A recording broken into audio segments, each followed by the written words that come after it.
Good morning from Hackensack, Victor.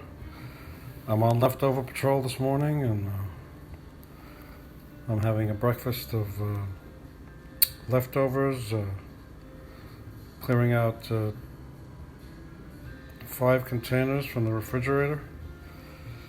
Have an omelet here, stuffed with smoked salmon, spinach, a little salsa.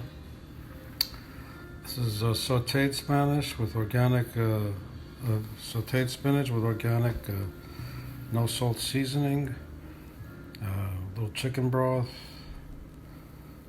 olive oil, sesame oil, some sweet plantains my wife made yesterday, as well as some broad beans that she made, and the last 2 pieces of stewed tofu from the Korean supermarket I got last Sunday.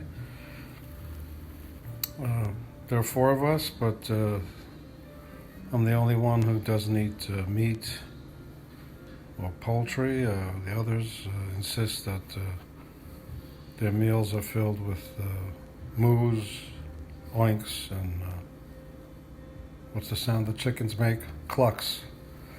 So this is a fairly healthy breakfast, and enjoy. Take care. So the food's heated up, and I'm going to be adding some Cholula hot sauce. Enjoy.